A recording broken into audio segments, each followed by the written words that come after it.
Le développement d'un réseau international de franchise est un levier majeur de croissance, mais il suppose une préparation juridique rigoureuse. Pour en parler, j'ai le plaisir de recevoir sur ce plateau Jérôme Lehec, avocat associé chez Gouache Avocat. Jérôme Lehec, bonjour. Bonjour, merci de votre invitation. On va parler ensemble du développement international d'un réseau de franchise, mais avant de parler des mécanismes juridiques, comment développer son réseau de franchise à l'international? Alors, première chose à bien comprendre, c'est qu'il n'y a pas un modèle unique de développement à l'international. Il y a plusieurs modalités possibles et les enseignes peuvent choisir de développer soit par le biais de filiales, soit par le biais de succursales, de joint ventures, de contrats de franchise directs, en recourant le cas échéant à des développeurs locaux, voire de la master franchise. Et point important aussi, c'est que ces modalités peuvent parfois se combiner ou peuvent évoluer dans le temps en fonction du développement qui est mené. Le vrai sujet, en réalité, c'est de choisir le bon outil en fonction du projet. Alors comment on fait? Alors, premier point, il faut raisonner en 3 temps. Sur le choix du véhicule, ce qui va être déterminant, c'est la volonté de contrôle et la capacité d'investissement de l'enseigne. Plus l'enseigne veut contrôler son développement et plus elle a cette faculté d'investissement, plus elle va avoir tendance à s'orienter vers des schémas de type filiale ou succursale. Si à l'inverse, elle n'a pas cette capacité ou elle n'a pas cette envie, on va plutôt basculer vers des schémas de type franchise et master franchise. Ensuite, il faut s'assurer que le concept est exportable. Ça, c'est un point important. Un concept qui fonctionne bien en France n'est pas forcément transposable, tel quel, en tous les cas, dans d'autres pays. Donc, il y a un travail d'adaptation et d'évaluation à faire pour voir si l'offre est compatible et si des adaptations peuvent être requises. Et enfin, quand on choisit un partenaire, il faut choisir le bon. Et ça, c'est une étape qui est vraiment très importante parce que le contrat va venir organiser la relation, il va venir définir les obligations, il va permettre d'assurer la bonne exécution de ce qui a été convenu. C'est pas lui qui va aller développer le marché, c'est pas lui qui va trouver les clients, c'est pas lui qui va les servir. Donc il faut choisir le bon partenaire. Voilà. Ça, c'est très important en fonction du type de développement que l'on cherche et de la manière dont on perçoit son développement. On va s'intéresser maintenant aux aspects juridiques. Quelles sont les vérifications juridiques incontournables avant de s'implanter à l'étranger? Alors, il y a 5 points qui sont importants. Ce qu'il ne faut pas penser, c'est qu'on peut simplement prendre son contrat français, mettre une clause de droit applicable, le traduire et l'utiliser pour son développement international. Certes, si on va partir sur la franchise ou la master franchise, le contrat français servira de base de travail, mais il va devoir être travaillé.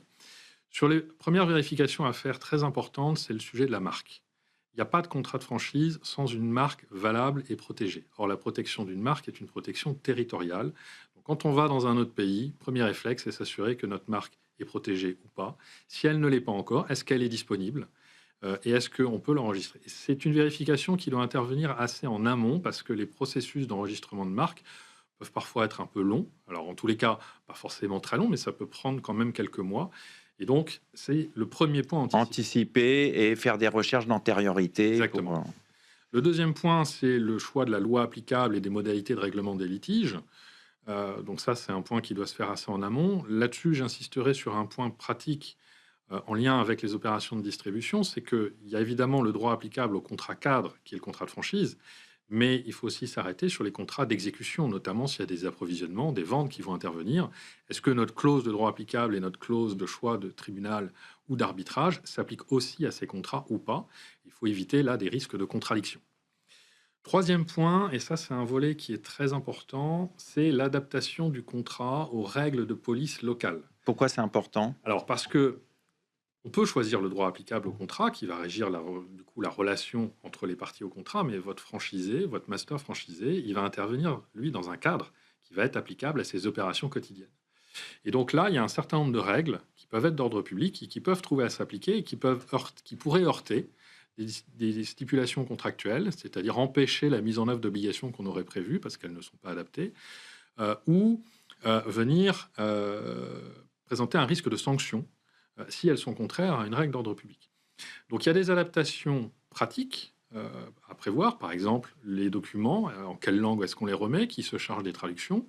Il peut y avoir des adaptations à prévoir sur les logiciels, mais ça peut vite devenir des questions juridiques. Par exemple, une enseigne souhaite imposer le logiciel qu'elle utilise en France avec ses franchisés.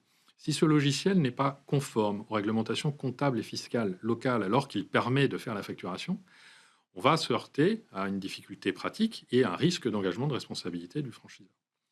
Donc ce travail-là est une étape importante. Après, on a 2 autres sujets qui sont l'économie du contrat. Donc regarder les aspects financiers, anticiper la modélisation financière de l'opération, parce que notamment quand on est en master franchise, on rajoute un intervenant.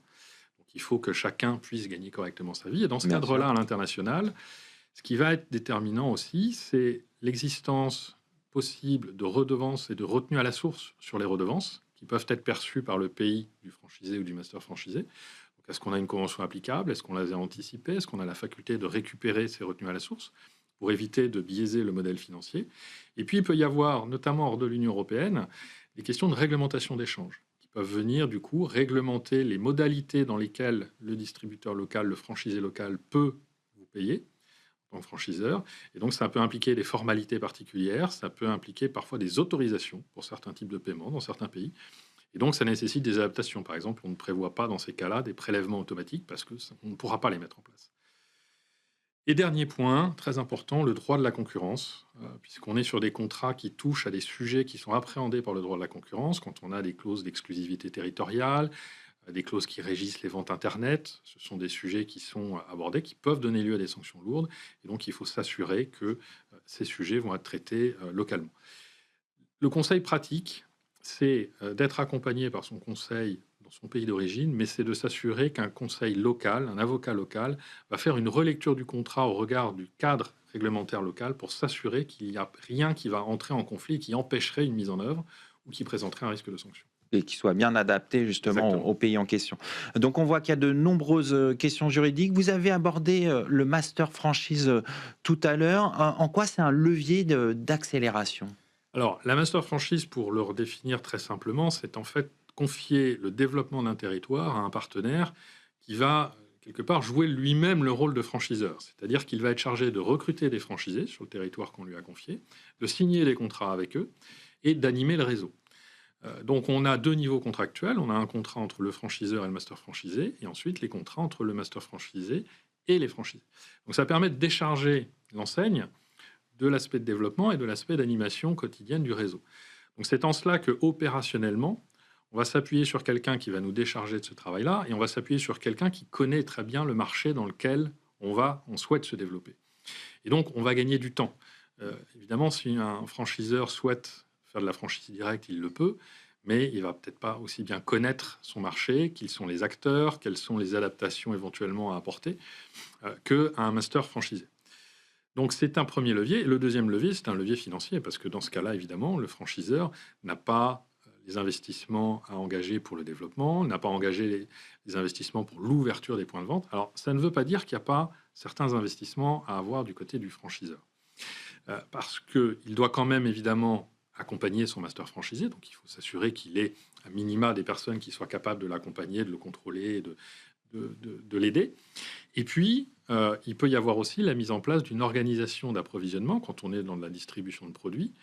Et là, il peut y avoir un aspect, peut-être certains problèmes qui peuvent apparaître, c'est que si on a un master franchisé qui développe très rapidement, il faut que l'organisation du franchiseur ou de ses fournisseurs soit à même de suivre.